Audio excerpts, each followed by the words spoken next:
Welcome to the Run Out. I am Neil Barrett. He is the busiest man in lacrosse, Mr. Brandon Hooten. We have a lot of games to get into this weekend. It is 2 full weeks of action this week and next week. But as always, before we get into any of that, Brandon, how you doing, man? Doing well. Very, very long day for me. So a little fatigued, but not horrible. Somehow it feels like the week should be over. It's only Tuesday, so Yeah, it's one of those weeks. no, I feel that it's been a week already, and it's Tuesday. So, yeah, I totally get that. But how was the play? Y'all didn't play in the playoffs this weekend, did you? Nope. No, That's a Saturday thing now. Yeah. Hey, the Panthers look good though. You can't be too upset about it. I mean, no. I mean, even making the playoffs was to make it and then to put up a fight and be within 3 points. Like I like losing never is fun, but for a team that I think most people would have said for sure missing the playoffs, I'll take it. Yeah, I think I'm pretty sure they were selected to be the last place team in the NFC South. So to win the division and make the playoffs, and like you said, and then play well, Yep. Obviously not well enough to win, but play well. We'll take it. Also, Manchester United signed, well, a temporary caretaker manager. We'll see what happens there. Michael Carrick, a former Manchester United player. That's cool. Yeah, that's a great move. I love it. That's what I wanted them to do as well. I think it's going to be only positive for the club. And yeah, they should be good for the foreseeable future. I'm actually surprised I didn't hear from Kyle this weekend. His team beat my team in the FA Cup this weekend. So yeah, the FA Cup. It's one of the biggest cups there is, and what's really funny is so far everything you've said, just making it up on the spot, has been actually true. So maybe I'm a diehard soccer fan, as the fans know. It's my favorite sport. Maybe you know more than you think you do. Yep. FA Cup stands for like Free Agency Cup or something like that. I don't know. All right, there's one. Maybe let's move off of soccer and talk about lacrosse then. How about that? Yeah, I know a little more about that. It was a packed game this weekend with 8 games on the docket. We will start with Halifax heading to. Actually, I take that back. The game was in Halifax, wasn't it? I think so. No. It was in Ottawa at Canadian Tire Center. Yes. All right. So Halifax headed to Ottawa, where they got beat 13-11. This was just kidding. I'm reading it Mixing backwards. It up. It's all right. Yep. To be fair, I'm reading what I wrote wrong or correct. I wrote it down wrong. I'm an idiot. So let's try that again. Halifax traveled to Ottawa, where they escaped with a win, 13-11. Escaped might be a tad harsh, but this was a pretty good and fun game. Brandon, what did you see? I mean, a lot of chances from Ottawa to win this game. Yeah. To get 58 shots on goal to their 33 is insane. And to do that while you're getting outpaced at the faceoff dot, you have 2 for 28 there, and it's insane. But I think it was just one of those that, like, Halifax felt like they had to get back in the win column. And Ottawa, not that they, like, had a, come down to earth moment, but I think they kind of just sort of had that cooling off effect to a degree. But I mean, they still got a ton of really good contributions. Like Riley O'Connor had 8 points in this game. But then you have like Teat and Hellier with 4 each, which is not what we've kind of come to know from them to start the year. But I mean, Warren Hill made 47 saves, which is insane again. I know he didn't have a great day the second day when they played their back-to-back, but in this game he was awesome. And I'm curious to see how Halifax kind of continues this streak. Like, I know they were kind of really good and they kind of fell down a little bit to pick up a win like this. And then obviously the next loss the next day. I'm kind of curious to see how their season shapes up after these types of performances. But overall, not too bad of a win for them. Yeah, I think we'll get more into the Thunderbirds in the second game, but I feel like we were talking last week about Ottawa and about them kind of in a weird way kind of being surprising a little bit, and that maybe this is kind of a continuation of that. And so far, again, first game of the weekend, I think we felt like Halifax was a pretty good team, and I think if going into this game we had said Ottawa would lose 13-11, I think we'd have felt pretty good about that. At least, from an Ottawa perspective, we'd have felt pretty good about that, especially like you said, when their faceoffs are so poor. They weren't particularly good on the power play. It was kind of a really, I don't think that they necessarily played their best game. Now, maybe you could argue that is Halifax forcing them to play that way or whatever. But like you said, I think coming into it, you would expect Jeff Teat and Rob Hellier to combine for more than just the 8 points that they did. And I would think that if they do, maybe you feel like they could win this game, if they can then get a little bit more production out of two of their best players. Now, maybe the argument is that Halifax took those two players out of the game. We do know that Graham Hossack can be a bit of an eraser at times. So, maybe that's the case, but again, I would feel fairly good about where I was if I was Ottawa, even on the backside of this game. Yeah, I mean, if you're going to lose, this is kind of how you want to do it. You still put up 11 goals, which is very, very solid. And that's a winnable number in my mind. And again, like, they had tons of chances. To me, this is one of those things that's just like, hey, a couple bounces didn't go their way. Mm-hmm. And that's kind of the end of it. Like, you outshoot a team by 25. How often are you going to go 0 for 25 on those extra shots? So, again, like you said, 2 for 8 on the power play, not great. But, I mean, they've already surprised us quite a bit. So, to me, it's like one of those things that's like, yeah, it sucks, but on to the next one, especially when they have Buffalo coming up. Like, yeah, it would be nice to have this win, but you have a real tall task this next week. So, you can't really, sit on this one too much and count your losses because, like I said, it was a pretty solid win overall, loss overall. Yeah, it's kind of like what we were talking about with the Panthers. Like,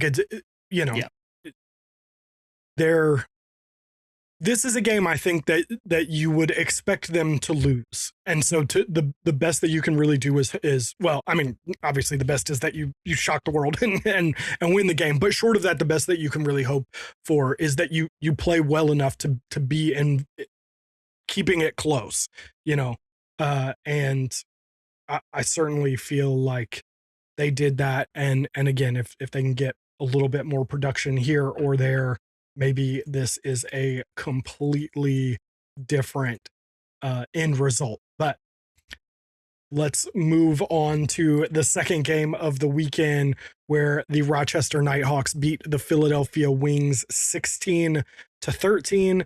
This was a game that felt like for at least the first quarter, if not maybe even the first half, felt like this was going to be a Wings win.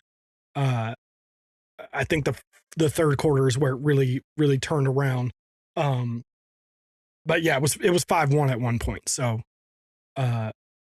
Michael Sowers was back on the floor and looked like the Michael Sowers we're used to seeing in the PLL. I did wonder a little bit about how much that affects Brennan O'Neill. But hey, 5 points for Brennan, though. I mean, he did what he was supposed to do. Sowers did what he was supposed to do. Pretty much everyone on the offense played pretty well overall. And again, this is another time Rochester's given up a good amount of goals. Now, they put up 16, so it doesn't matter. But it is just kind of funny that like they are another team that's like just outscoring teams rather, just because they can. I mean, they had 79 shots on goal. I would have to look, but I want to say that's a season high, a league high. And it's crazy. It's the highest I can remember. Yeah, I mean, they split faceoffs perfectly down the middle, 16 for each team. Relatively low power play numbers for the most part, 2 for 4 and 1 for 3. But yeah, Rochester in that second and third quarter just kind of went on a scoring, craze with 11 goals over those 2 quarters. And this is another game where like Nick Damude with 45 saves. Like, your goaltender's doing everything you can, but when you're getting 79 shots on goal, like it's tough. And this is kind of what we just have expected to come from Rochester's offense. Like we talked about the names that they have, and it's like, yeah, this is what you should do, especially when you're playing a team like Philly, who, like we talked about all season, probably isn't a contender right now. I mean, you get 8 from Connor Fields, you get 4 from McConvey, another 3 each from Smith, Waters, a bunch of guys with 2. So Lance Bear was 7 as well. Like I said, there's no way to stop them. So it's gonna sound repetitive, but it is kind of a decent looking loss for the Wings. Like you put up 13. Sure, you would have liked to hold them to less than 16, definitely. But overall, I was pretty impressed with the fight, and Michael Sowers specifically coming back. I thought looks like he's been playing all season, like the way he looked. Yeah, he definitely did not ease into it. I mean, he had a first quarter hat trick, so definitely just exploded out. The one thing I was going to say, but you talked a lot about the Wings. The one thing I was going to say about the Nighthawks is it feels like a team that can win games in so many different ways. Because like we've seen Rylan Harley just be a brick wall and then win kind of like a defensive game. We've seen them just like kind of like this game just kind of explode and let their offense carry them. Again, we'll get into the Nighthawks a little bit more in the second game, but they feel like they're probably one of the only teams that I feel fairly confident in. Like, okay, this is who they're gonna be week in and week out. Not necessarily they're gonna win every single game, although they're gonna win most of them. But this offense is just stupid. Yeah, and people were quick to jump ship after last week's performance on them. So I was kind of surprised to see that because I know they lost, but to me it was like they still put up 13 last week. They come out again and put up 16. Like, this is one of the best teams in the league. I've been saying it all year. Like, there's no reason they shouldn't even be, in that title contention. And like you said, you watch some of these other teams, and I'm like, are they definitively better than Rochester? Like, I don't know. There's a few contenders for sure, but when I watch them, I don't have, like you said, the same confidence as I do when I watch the Nighthawks. And like you said, we'll get into that second game here in a bit, but like that just reinforced my thought process of this was like, they're one of the best teams in the league, and that's going to stay that way for a while. Yeah. Well, and like we talked about, this offense is so good, and I still don't even feel like they fully integrated Zed. I don't feel like everything is quite clicking, and it's still just so good. They still have another level or two that they'll likely improve through the rest of the season and into the playoffs, and they're still already so good. So let's move over to the third Friday night game that saw the Vancouver Warriors beat the Calgary Roughnecks in overtime 11-10. This game, I mean, straight down the line. I think either one of these teams could have won this game. And that's crazy to me because we talked about this Calgary team a lot earlier in the season and about how young they were and how hopeful we were about their future, but that was kind of more of like a long-term thing, like, next season, the season after that kind of thing. But in the last 2 weeks, they have been very impressive. And Vancouver, I feel like, is just continuing this kind of like plodding through games and They're Jekyll and Hyde. doing enough, which is yes, yeah, they're doing enough usually to win. I know they're not undefeated or anything, but they, you know, they're winning games, but not nearly the way we thought they would coming into the season. Yeah, I mean they had this game won until that fourth quarter when they basically tried to give it to Calgary. And I mean credit to Tanner Cook and Tyler Pace for taking over the fourth quarter, scoring all 4 of their goals. I mean it was wild to think that they go over in the fourth quarter. Meanwhile, Calgary puts up 4. And I mean, what a snipe in overtime by Curtis Dixon to win it. But there was definitely a part of me when it went to overtime that I was like, man, I don't think Vancouver's locked in enough to win this game. Like, it just got to that point where I was like, is Calgary actually going to sneak this one out? But when they go 5 for 6 on the power play and Calgary goes 1 for 5, you probably should lose that game when it's a tight race like that. So, again, I love the fight from Calgary. I'm going to say that every single week as long as they keep these games close because it is awesome to watch. But like Vancouver, I mean, good for them to get the win, obviously, but I feel like in order to be considered, a top 2 or 3 team in the league moving forward, they're going to really have to kind of amp this up because coming into the year, we thought they'd be dominating. And just so far, like you said, I just don't feel like they've been that. And that's not necessarily to knock them because we both know that they can be that team and at some point will be that team. But I would just kind of like to see it all come together a little bit better. But a win is a win. Yeah. Yeah. I mean, part of being a good team is winning games ugly, winning games that maybe you shouldn't necessarily win. That being said, they're 3-1, and I don't think they feel like the third, officially they're the third best team in the NLL. And I don't think anybody actually thinks that. I think they've benefited from some lesser, maybe let's call them opponents early in the season, playing several kind of lower end teams, but they don't feel like this top 3 team to me. I didn't do power rankings, but my guess would be somewhere between 6 and 8. Oh, you're way off based off what the fans put. Well, they were 4th on the fan poll from what I saw. That's why I don't listen to the fans. I actually really struggled this week doing those power rankings because I had that thought of like they're winning games, but it's not necessarily convincingly all the time. But I know they can at some point. So I was like, does that factor in then for what they can do in the future and like all that type of stuff? Like it's tough to kind of rank these teams. It's hard for me.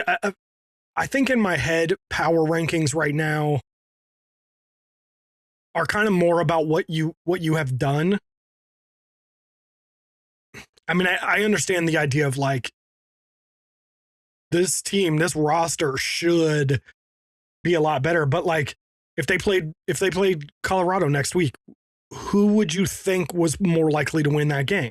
They played Buffalo, Halifax, like, Colorado was actually one of the ones I was going back and forth on because part of me feels like they're surging while Vancouver's just winning, which is still very impactful, but it's not quite the same. And there's a couple teams I feel that way about where they're like on the come up. So it's like, do I jump them then in the power rankings? But I still think Vancouver's a better team. And like you said, I just feel like they have several other gears they can get to. And I would assume they will get to at some point. But like, it's just, I think it's just taking a lot longer than I thought it would be, which is probably on me for overestimating that. But when it does come together, it's going to be exciting to watch, especially because if they're already winning like this, like they're just going to start tearing through teams at some point. Yeah, you would think so. But I don't know. I guess we'll see.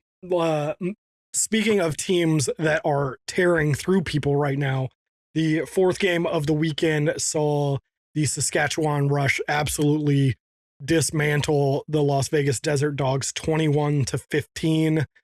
I apologize for everything I said about the Rush last week and probably the week before that, because they couldn't miss.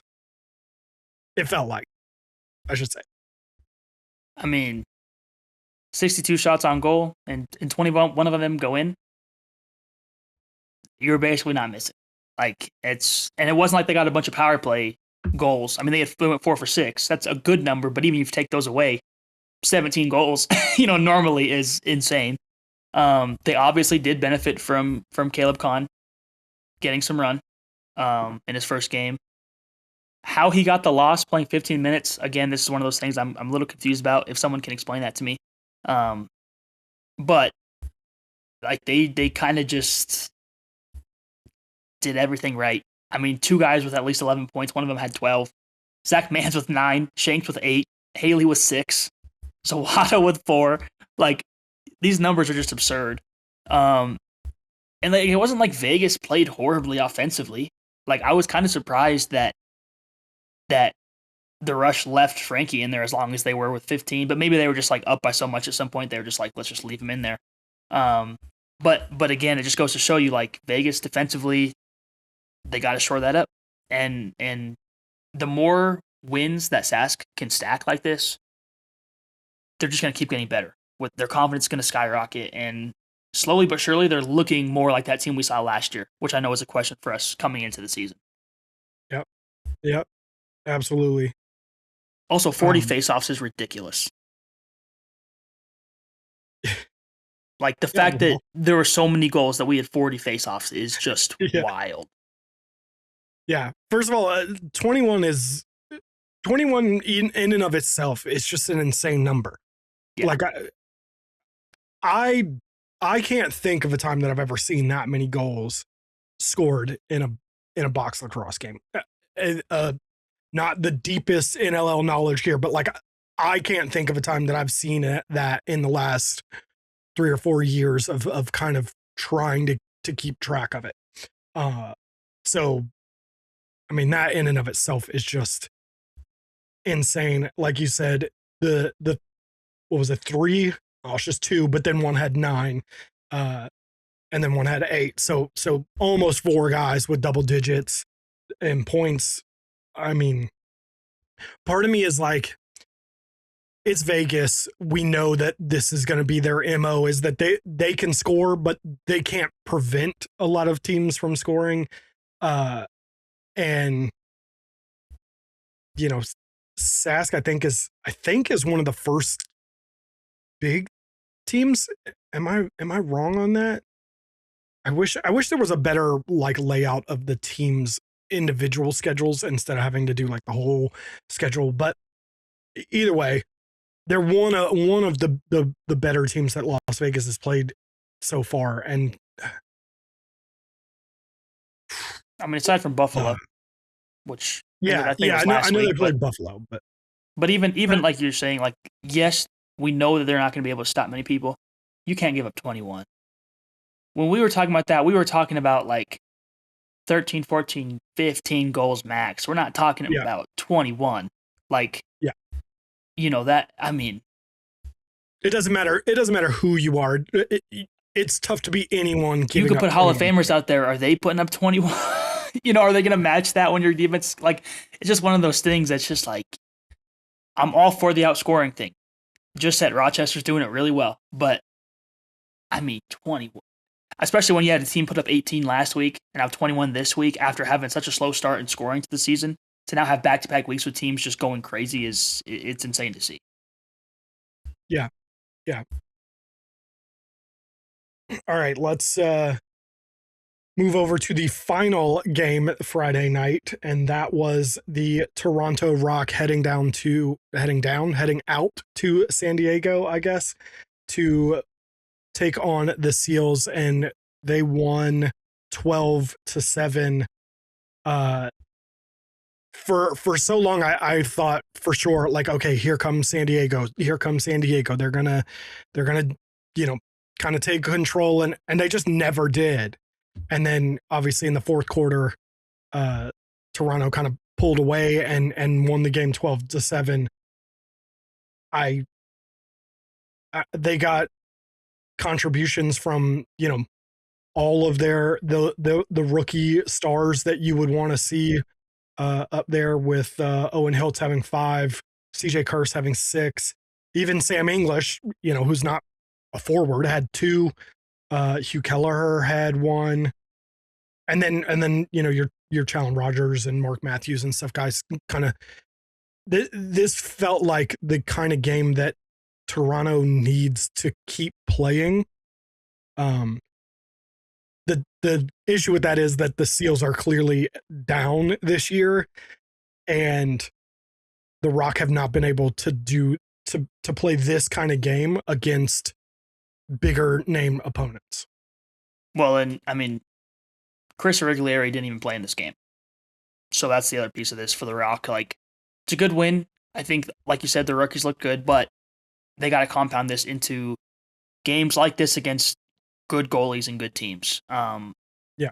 I mean, we've been saying it all year. San Diego's offense is it's not it. I don't know what else to say. There's not a good spread, I guess, for lack of a better term, of just shots and scoring in general. Like, Trey Leclerc had 11 shots on goal. Corey Small had 9. Like, that makes sense to me. Westberg had 9. Like, those guys you want getting shots. But then, like, I'm looking in the right column. Connor Robinson then had 3. I'm like, you brought him in to be a goal scorer for you. Let him shoot the ball. Or Connor shoot the ball. You know what I'm saying? I mean, Zach Courier had 5. Why not give him some more shots? It's just stuff like that I struggle with, right? Especially when, like, Trevor Baptiste went 23 for 23. I know Toronto doesn't have a face-off guy, but if your face-off guy is going perfect at the dot, you're putting up 7 goals. I mean, 2 for 7 on the power play. It's just frustrating to watch because I feel like in the offseason, everyone was kind of hyping up their acquisitions. And I did question, like, how they would mesh, but I also acknowledge that they have good talent there. It's just not coming together. And then when you look at the other side and you see guys like CJ Kurst, Owen Hiltz, and Sam English putting it together, it's like, man, what is it going to take for San Diego to get there? And at this point, I just don't feel good about their season, like, at all. Yeah. Yeah. First of all, 0 for 23 is one of the wilder stats. I feel like. I mean, how does, forget winning the clamp and all that. You mean to tell me that the other guys around the faceoff circle can't just pick up a loose ball not one time? Not once. Yeah, not one time.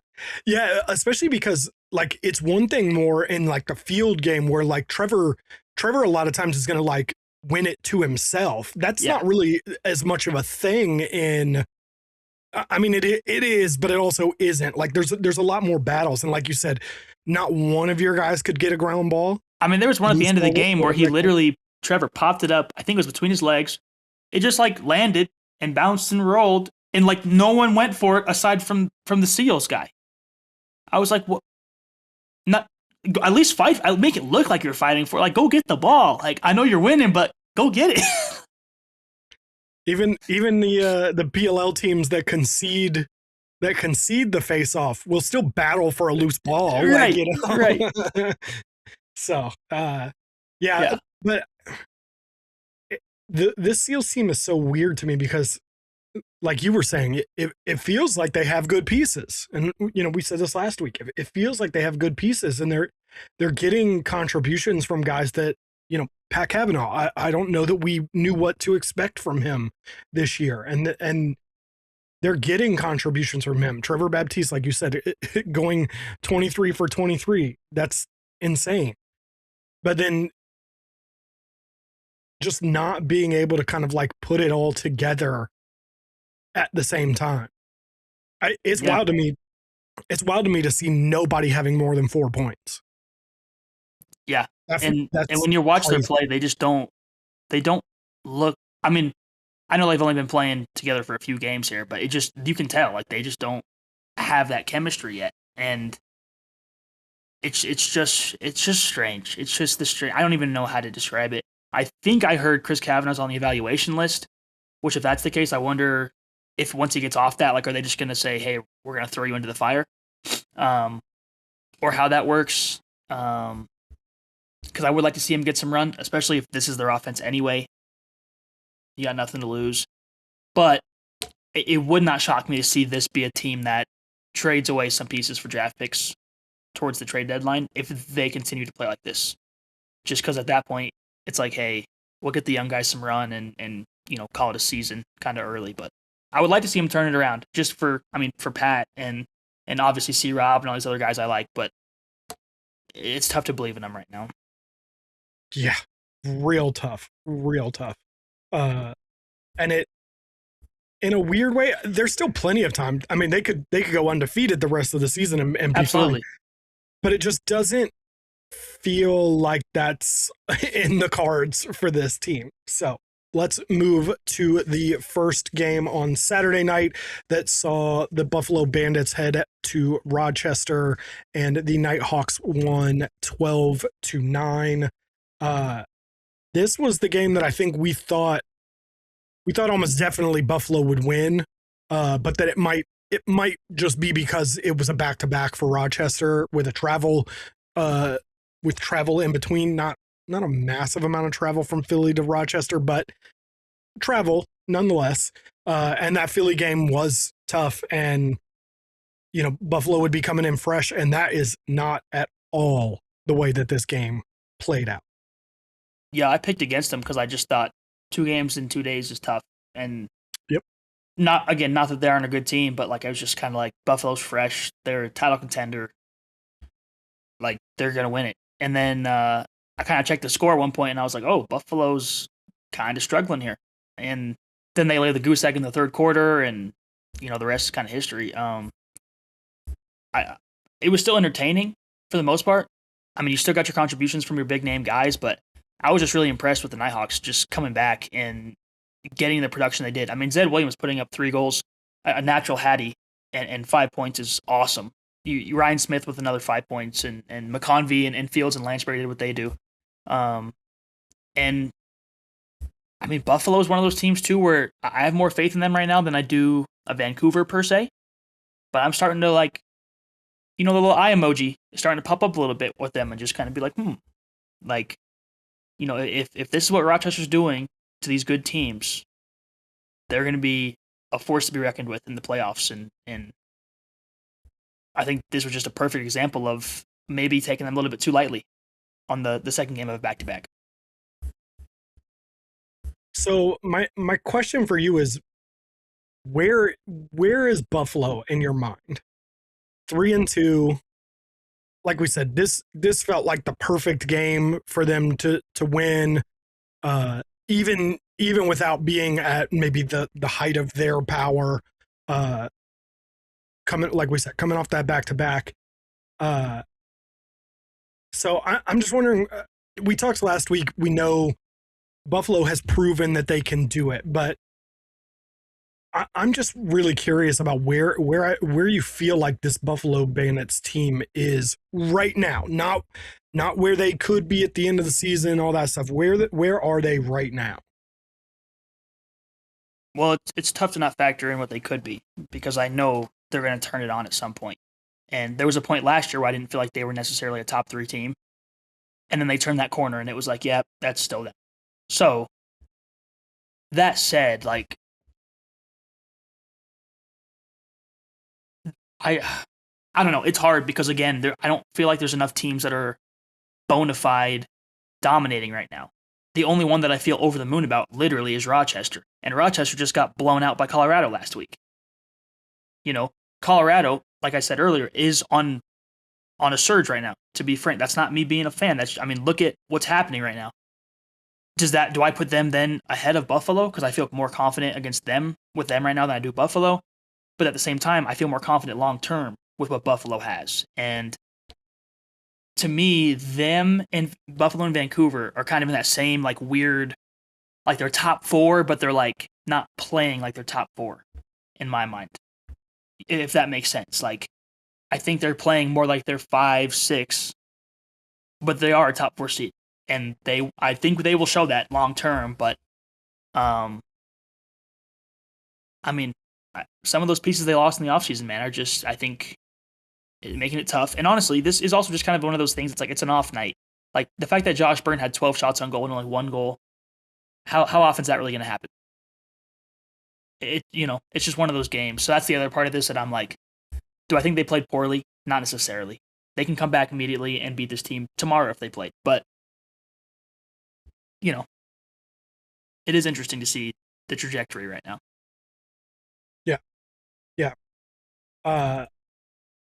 I'll ask you more in a minute, but let's get through the rest of these games here. Speaking of teams that are very confusing, the Halifax Thunderbirds traveled to Oshawa and got the doors blown in. 16-9 was the final score, and that flatters Halifax in this game. This was it feels a little harsh to say, but this was that Warren Hill game that we've all kind of been waiting for, where he just kind of falls off the face of the earth, and they pulled him in the first half down. It was 11-2 at halftime, and I know they pulled him just before halftime. I don't remember exactly when, but yeah. So two things kind of happening simultaneously. Warren Hill and that Halifax defense just not even bothering to show up, and the Oshawa offense remembering that, you know, they have like 3 rookies of the year on that roster and some very, very good players. So, I mean, yeah, not much to add. I turned this game on, and I think it was 11-2 or 13-2 or something like that. I don't know what got into both teams, but I mean, good on Oshawa for finding the back of the net. I think it was they didn't know where it was for a while. So to finally get, I mean, Ty Kurtz having 7 goals and 10 points is insane. And this is kind of what you want to see from an offense like theirs. Like, I think they're still, it's been said on several other podcasts, but they still need to kind of get to the middle of the floor and I think challenge goalies a little bit more. But when they're hitting like they did in this game, that doesn't matter. And then like on top, like obviously Warren Hill had a bad half, but I mean their offense was nowhere to be found as well in that first half. I mean Jake Withers going 24 of 28 at the dot. You guys went 6 for 9 on the power play.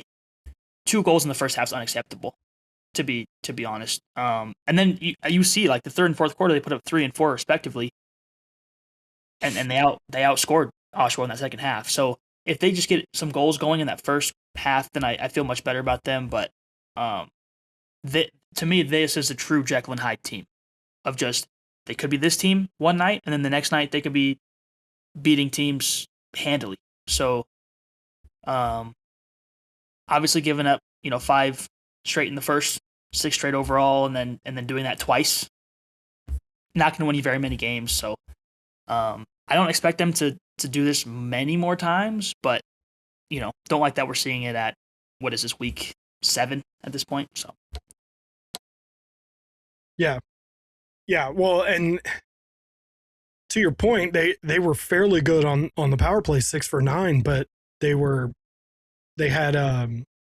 scored 3 non-power play goals the entire game. So, and none of them were in the first half. So, it's already 13-2 before you've even scored a single 5-on-5 goal. Like, that's insane. And one of those things you and I often talk about, you can't go scoreless in a quarter. It feels like that's another one where like you can't, power play isn't going to win you games, like relying on power play offense. It can definitely lose you games, but very rarely can actually win you a game.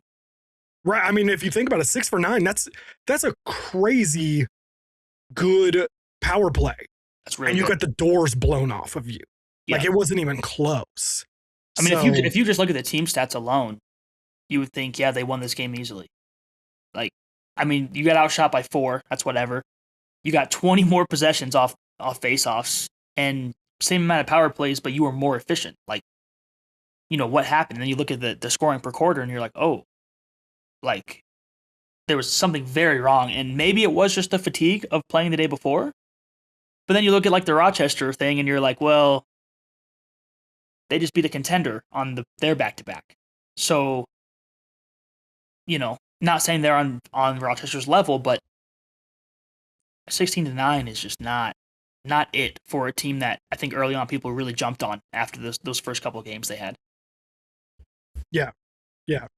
Well, and Oshawa doesn't score a goal in the second half. They still win by 2. So yep, it's not a good day for the Halifax Thunderbirds in any real shape or form. But let's get to the final game of the weekend. Your boys avenging their loss from a few weeks ago, where the Georgia Swarm kind of uncharacteristically just blew the doors off of Colorado. Colorado got their lick back this weekend, 7-5 in Georgia.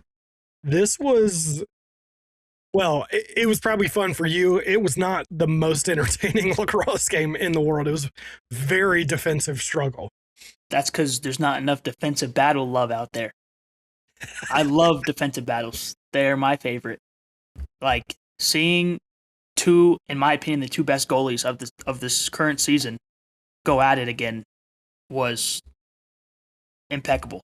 Like it was, I mean, obviously very low scoring. You got some guys that are leading the teams. Like Jalen Chester led the Mammoth in points, which I don't think anyone would assume would happen. But when you lose Jack Hanna for like a quarter because he got, a chipped tooth or a lost tooth or whatever happened there, other guys had to step up and they did. It's first game without Ryan Lee. I thought was overall not horrible. Definitely going to take some time to get used to again, but you can't really ask for much more other than power plays just being a little bit better. Both teams only got 2 of them to go in on that, but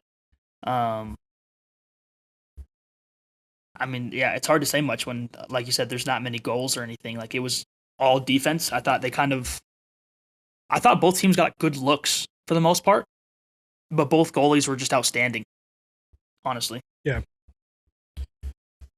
Yeah, no, that I think that's true. And I don't want to hate on it too much because I can enjoy a defensive battle. There was something about this one though that just felt so boring. As much as you're right, Dylan Ward and Brett Dobson played very well. The defenses on both teams played very well. I think I just felt like part of I think a good defensive battle is an offense that feels threatening, and it didn't feel like either of these offensives felt very threatening at all. But that's my read. I'm sure yours is different. Hey, I enjoy when games are close like this. I mean, look at the alternating scores that happened pretty much the entire night. That to me is super exciting. It's not the best when you're a fan of one of the teams because it feels like you could lose the game at any moment. But when you come out on it on top like this, it's like, all right, you can kind of let that exhale come in. But no Andrew Q again. Apparently he warmed up with the team, but then decided not to go. So I would assume that means he plays next week against Halifax, but I don't have that on good authority. So yeah, I'm not totally sure what that's about, but good to see him at least practicing and whatever. I would have loved to see him play against his former team at least once this year, but I guess we'll have to wait till next year for that. Hey, maybe there's hope for you in the playoffs. That's a little scary. Brett Dobson's a monster. I don't know if I want to see him in the playoffs. Well, maybe you guys can do it like you did this week and have Dylan Ward play just about as well. So the question I had for you, not exactly a power rankings, but who are your top 3 and who are your bottom 3? Oh man, okay. I know I didn't prepare you for this in any way, shape, or form. I didn't even really think about it until we were talking about it, and I was just wondering. The problem is, I can only give you 2 of the top 3. Sask and Roch. Because I don't have a good third. I don't think that at this very moment there is a solidified third. I would put Buffalo, Vancouver, and Colorado in that third spot. So, who's won? Saskatchewan. Okay. So Sask 1, Roch 2. Rosh 2. And then you just literally cannot choose. I mean, do you think any of those three have separated themselves from the others? I think those three have separated themselves from the next Halifax, Ottawa, Toronto, Vegas. But I don't think that I think they're kind of on an even playing field right now. Well, right now, I think Colorado is probably number 3. The only thing that makes you hesitate on that is knowing that Buffalo's been there, done that, and by all accounts should pick it back up towards the back end of the season. And Vancouver ain't done that yet, but they do have the pieces that should be capable of doing that. Otherwise, I think you would pretty clearly say right here, right now, Colorado is that number 3. Yeah, I don't disagree with you. I'm just not willing to be biased in any way and get called out for that at the same time. Because listen, I'm not biased at all, so yeah, I got no problems saying it. I really do think that Vancouver. I mean, I think I picked them to win the championship at the beginning of the season. Like, I still think they're a very, very good team. But like, if they played Colorado this week, I'd probably pick Colorado because even after losing Ryan Lee, I feel like they just look like they have more chemistry, and I think that Philly loss was very uncharacteristic. Like right now, I think they should be 4-1, just to be honest. But at the same token, like Buffalo, in my mind, really should be 4-1 as well. I don't think they should have dropped this last weekend. So I'm fine going Sask, Roch, Colorado. Bottom 3, I think is a little bit clearer. Although I think what I'm going to say might surprise some people, because I don't think Calgary's in that bottom 3. I think it's Philly, San Diego, and Oshawa. In that order from bottom up? No, I would go San Diego, Philly, Oshawa. I think bottom up. I think Philly's a slightly better team than San Diego right now. And I think Oshawa is better than both of those teams definitively. But I think that Calgary has more pop to their team. And I think they are one heroic Curtis Dixon goal away from being 2-4 ahead of 2 of those teams in the standings. And their offense is good enough to beat a lot of teams. Yeah. It sounds dumb because a lot of their stuff is moral victories, but they look really good in their losses. I can't say the same for those other 3 teams. For the most part. So I'm going to I agree with your logic. I have Calgary clear. I'm going to put Philadelphia above Oshawa, which I'm fine with anyone who wants to argue that shouldn't be the case. You're not wrong, but the same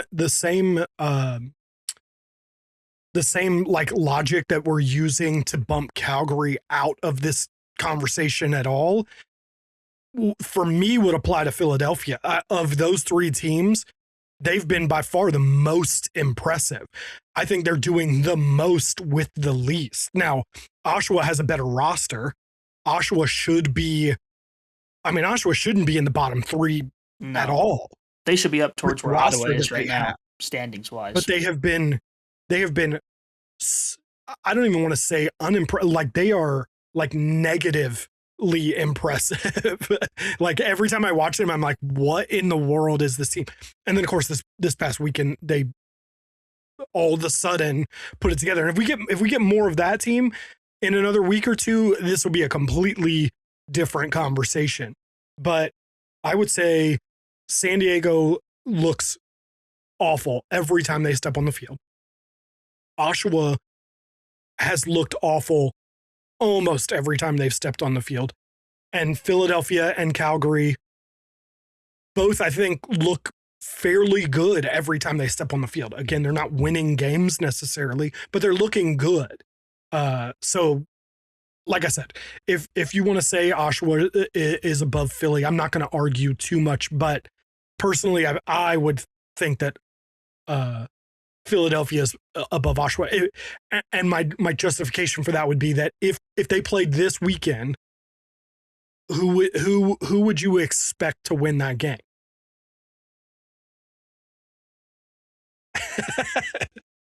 I would still lean Oshawa because of the potential, but I can see why someone would pick Philly. I think Doug Jameson's going to keep you in games almost every time is the problem. Like, their offense hasn't been there, but do you trust Nick Damoud more or do you trust Doug Jameson more? And to me, I'm always going to pick Doug Jameson, even when he's getting peppered. Do I think Doug Jameson is a better goalie than Nick Damoud?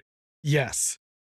Do I think it's as simple as they have the better goalie, therefore they're going to have less goals scored on them? No. So. Yeah, but if we're in a pick'em situation, that's the logic I'm going every time. Because both of the offenses are highly inconsistent. So who's to say that Oshawa's not going to pop off for 16 goals like they did the other night? Now, who's also to say that they're not going to go for 2 goals like they did the first time they played Halifax? That's the double-edged sword of that team. Yeah. But, I don't think there's necessarily, like, either way, I don't really care because I think they're both still bottom 3 in the league right now. But, I think it's a good thing that Calgary's not there for their sakes, but, Well, and I think people could argue Calgary is the bottom, but like you said. I mean, record-wise, sure, but well, I think they've played some tough teams too. Yeah, I would agree. And I think they have looked solid in doing that, but whatever. Let's move on to this upcoming weekend. We'll handle it kind of like we always do. I'll list out all the games and then we'll pick one or two that we're kind of interested in. Calgary heads to Halifax to take on the Thunderbirds. Ottawa takes on Buffalo. Calgary travels to Georgia. San Diego looks to get something going against Vancouver. Toronto tries to take down the high-flying Nighthawks, and Philly battles Las Vegas. So that is this coming weekend's slate of games. Brandon, what are you looking at? Looking at a bunch of blowouts. There's only one game this week that I think really pops off the page at me. Everyone knows what game that is for obvious reasons. The rest, I'm like, I mean, Calgary, Georgia is kind of interesting, except for that I think Georgia is employing a brick wall that sits in the crease, and Calgary does not currently, so I don't really know how that's going to go in general. Vancouver should absolutely maul San Diego. Ottawa, I guess, could put up a decent fight against Buffalo now that I'm saying it. I could see their offense playing a little bit better than I initially thought, maybe. But on paper, Buffalo should still win that game. Rochester's going to kill Toronto. Saskatchewan's going to kill Oshawa. I think Vegas maybe takes down Philly. That's a tough one too, but I think Vegas has the offense to kind of just put up a bunch of points. But at least on paper, I just feel like most of these games are not going to be very competitive. Could be totally wrong. I mean, again, Oshawa just did that to me last week where they popped off for 16 goals, but I don't know. Definitely not as much of an eye-popping week as we've had previous weeks. Yeah, I'd say that's fair. I mean, Calgary, full slate of games though, which is good. I'll say that. It's positive. Yeah. I'm glad that we're not doing 4-game weekends anymore, but at least for this stretch, I think there's more of those kinds of weekends coming up. But I will say, you mentioned Calgary and Georgia. Georgia does have a brick wall, but their offense has just been non-existent at all. So you know, kind of like Oshawa, are they gonna only put up 5 goals and, you know, Calgary can win 7-5, you know? Uh, I don't know. Well, that's mildly interesting to me. Because it could also maybe swing the other way where it's one of those like Colorado beating Georgia Colorado games where it's 12-3 just for no real reason. But I think Philly Las Vegas could be really interesting. Vegas is obviously going to put up points, but I feel like Philly is going to do that too. So that one could be fun, I think, at least in terms of a close score. But yeah, I think that Colorado Halifax game is probably the one that demands the most attention, and seeing which team is going to actually kind of like take the reins right there, like we were just talking about. They're kind of in that middle. And I know you had Halifax just kind of outside of those other 3 teams that you had Colorado in, but I don't think it would be hugely surprising to see Halifax win relatively easily. So and put themselves right back in that conversation. Not that I necessarily think that's what's going to happen. It just wouldn't be hugely surprising, especially coming off of last weekend, for them to try and focus in and put the right team out there for this game, and could win relatively easily, especially like excuse me, like you said, Andrew Hughes still out. Jack Hanna could, I'm guessing he still played. I mean, he came back after he busted his tooth, so yeah. So, but who knows? Maybe he has some dental work, and who knows? But those are I think the 2 games I'm really looking at. Like you said, most of the rest of these look fairly lopsided. Ottawa Buffalo could be fun, like you said, but I think going into it, I would expect Buffalo again, especially coming off of this past weekend, to want to make a statement. So, well, especially because they're 3-2. They lose and they go down to 3-3. That's tough. Versus being 4-2, it's a much better position moving forward.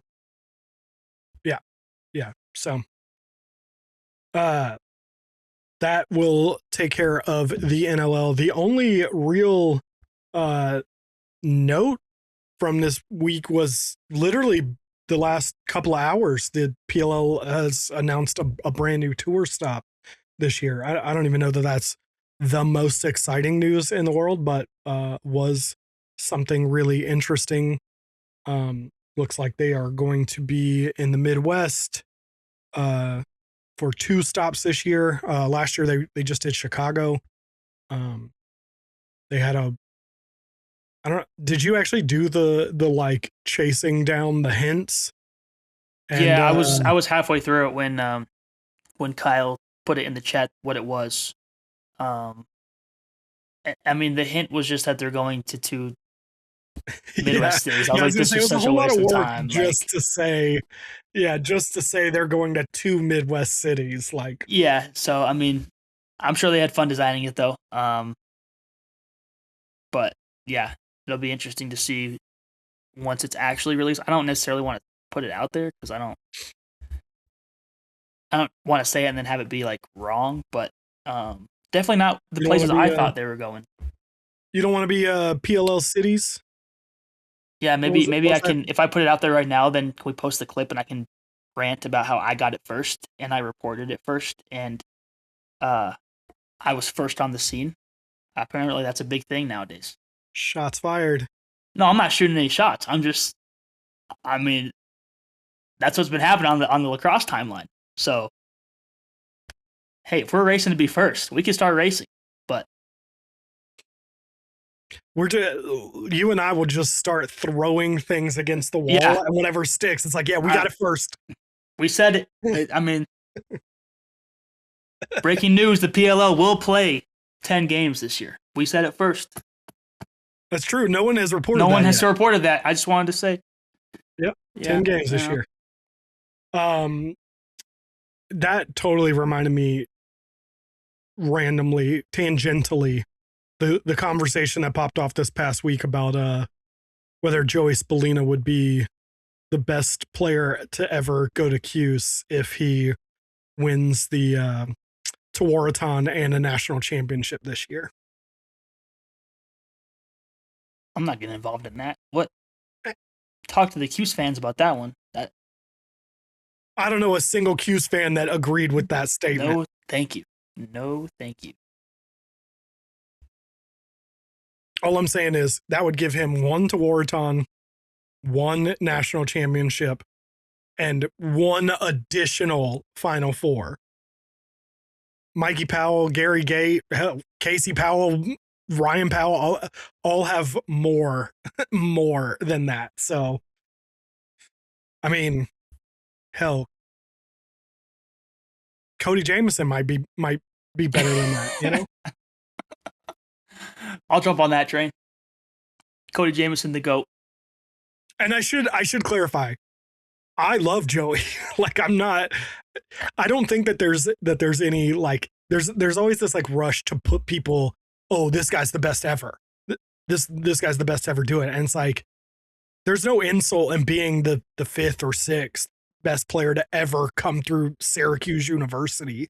Like, you know, we also tend to overrate, or maybe not overrate, but over talk about attackmen and offensive players and not talk about all the goalies that have come through there, all of the long poles that have come through there, midfielders, stuff like that. It's always, you know, Gary Gate and Mikey Powell and or, you know, the Powell brothers. But that one was one of the more shocking statements that I have heard.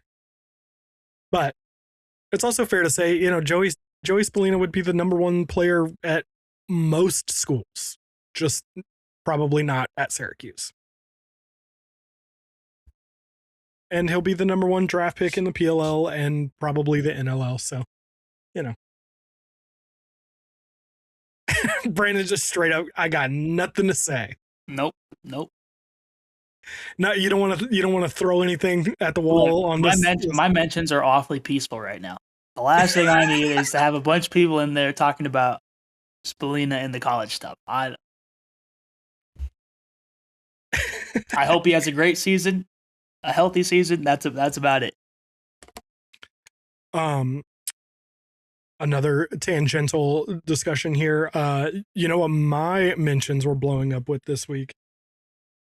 I posted a video on TikTok.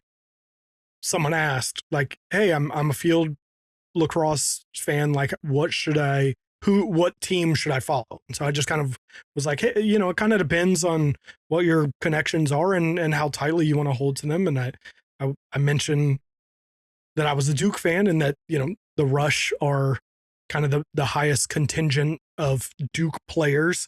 Although technically right now it's probably the Wings, but I've never really been able to make them stick as my team, despite your demanding that they be my team. It was your comment. It was your words, not mine. You said it. The people saw it. But in the video, because I was literally just going off the cuff, in the video, I said, I have no connection to the city of Saskatchewan. Boy, did my mentions blow up with people being like, the city is Saskatoon, the province is Saskatchewan. And I was like, I freaking know that, but it just came out in the flow of conversation. Like, you know, don't mess that up. We got to get you in a geography class, dude. Maybe we could just be Canada geography so we can make sure we're good. The funny thing is, like, I do know that. Like, I know that they're in Saskatoon. And in fact, weirdly enough, I think I had to stop myself from saying Saskatoon earlier in the video. But then I ended up not saying that. And I tried to like reword it and ended up saying the city of Saskatchewan. And between that and the way I say Saskatchewan. Look, look, even Canadians say that city differently. Like some of them say "wan," some of them say "when." Like, look, Saskatchewan. say how you want to say it. I don't really care. If you know what we're talking about, awesome. That was my thing. Was like, did you know what I mean? Then don't be a dick about it. I'm a foreigner. Leave me alone. Sorry. Like, we don't get on them for their accents saying sorry. Like, what are we doing here? I'm just saying. But if anyone wants to donate to a Canadian geography class for Neil, GoFundMe link will be in our bio. As long as you're taking it with me. I'm busy that day, actually. I'm busy that day. Yeah. Listen, we already talked about the fact that we're going to do the Calgary, Saskatchewan. Oh, Saskatoon. And then what's the other one? Oh, Edmonton. If they get a team, we're going to do that little triangle of games if we can. But it's like when you go on an exotic vacation, you have to learn the language of wherever you're going. It's like that, but it's all English. It's just different English. It's true. But at least it's easier than learning French, like for French Canada. Yeah, that'd be tough for me. I don't know if I could do that. I was actually surprised when I was there how much I like recognized. Not like I was picking up like full conversations or anything, but there were things that I was like, oh yeah, okay, I do remember this here and there, little random bits and reading little street signs and stuff. It's like, oh yeah, okay, I remember some of this stuff, but not enough to adequately communicate. Thank God for the fact that most people in French speaking Canada are bilingual. Yeah. Yeah. That would have been a problem, which leads me to one of my all-time favorite jokes. What do you call someone that speaks 2 languages? What? Bilingual. What do you call someone that speaks 3 languages? Trilingual. What do you call someone that speaks 1 language? Unilingual. American. That's a good one. It's one of my favorite jokes. That's so true. We're like the only people that only speak 1 language. Look, I tried to learn Spanish. I tried my hardest, but I just couldn't. I couldn't do it. I can speak like very little. Like if I need to say something, I can like get it. But yeah, that's. Yeah, I at least tried. That's me with French. I took 6 years of French. Couldn't remember the first thing except for like I said, when I was in French speaking Canada, it was like, okay, I remember little bits and pieces here and there, and I probably wouldn't have been completely lost. I would have been mostly lost. Let's be real here, but I wouldn't have been completely lost if nobody spoke English. I was surprised at how much of it came back, but I probably know more Japanese, and I took 2 semesters of Japanese in college. So, don't. Anyway, luckily we don't have to have that for that area of Canada. They speak English. We're good. Kind of. It's true. That's true. Me and my wife are looking at our Toronto trip plans. I think we've actually decided not to go to the Buffalo game. I think we're going to go in April now. But I'm so glad that they speak English in Toronto, and yeah, we won't have to brush up on our French again. They do have a great accent up there, I will say. In Toronto? I like the Toronto areas. The way they say certain words is awesome. What about it does it for you? I don't know. I think it's more so like the cadence of the way they say sentences and like the way they will end sentences. And mind you, this is specifically talking about like athletes is what I'm like. I've only talked to a few non-athletes up there, but like, just the way they enunciate certain vowels is just funny to me. And it's fun too because they have such a big country in general that when you talk to someone that's like if you go west to east, like when we're talking to Dawson versus someone I know in Halifax or whatever. It's two very different things, and I'm like, whoa, That's this true. is not That's true. like not just Dawson, the words, but the actual sounds. It's crazy. Dawson is one of the accents that like I feel like a lot of Canada you don't necessarily notice it except for like certain words here and there. But Dawson's accent specifically, I hear it and I'm like, that dude is Canadian. Yeah. Like super Canadian. By the way, speaking of things from social media, did you see that man in a suit? I did. They're I was doing like, big yo, things what? over there, doing giveaways I live. know.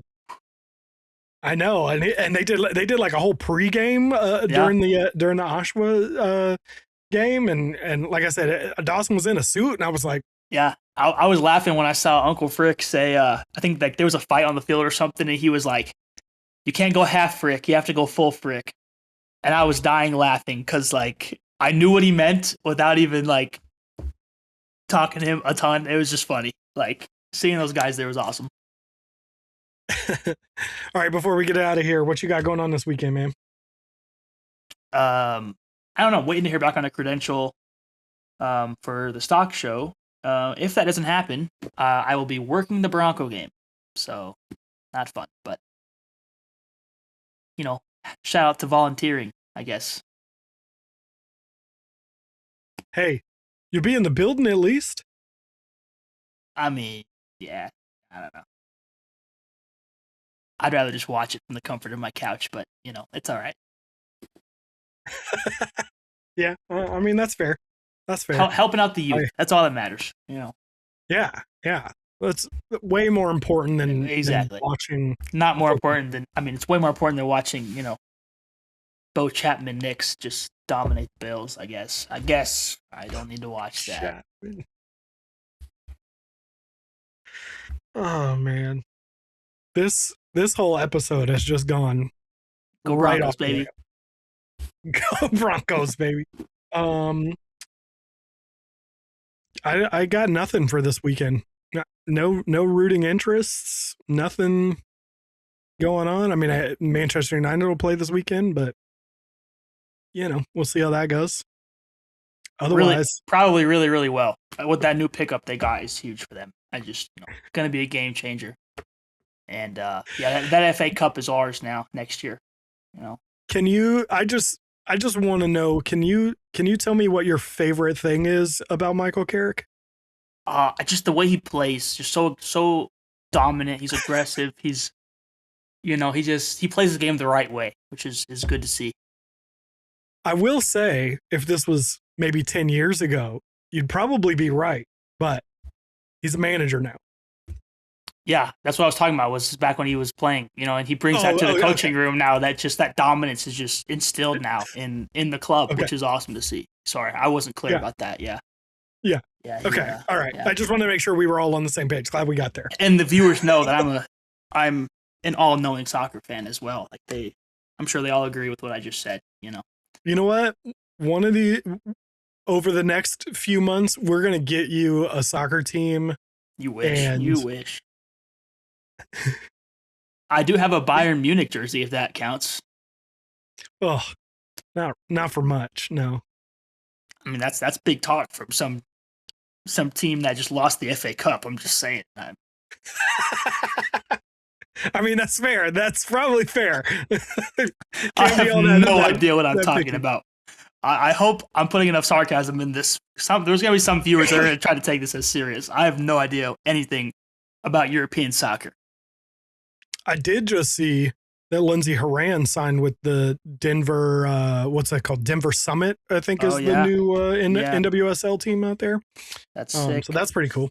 She's home. Yeah. That's hometown for her. So she's really excited because she left for France when she was like 17 or 18. Like she's been playing overseas pretty much her whole life. Anyway. Wild times. Oh, wait, hold on. Do you know who Lindsey Horan is? Absolutely. She plays for Denver Summit. Local girl, young phenom. I believe she went overseas for quite a few years. All right. Yeah, she's gonna be a star out here. Yeah, we're gonna take good care of her. Yeah. All right. All right. That's going to do it for this week, I think. If you want to keep the conversation going, the best place to do that is the Lax Lifers Club. That is our community, and at its core is a free Discord where you can talk all versions of lacrosse with other lifers who care about the game as much as you do. If you are at all interested, all of the details are linked in the show notes or in the description if you are watching on YouTube. You can also find us on social media. Brandon is at Hoot Sports Media, and I am Neil Barrett. Wherever you are looking for us on Instagram, Twitter, TikTok, whatever it is that you're looking for us, that is where you will find us. Wherever you are listening, make sure you are subscribed. And if you have a second to rate the show, it genuinely helps us more than you will ever recognize. But with all that being said, until next time, as always, we'll catch you guys in the comments.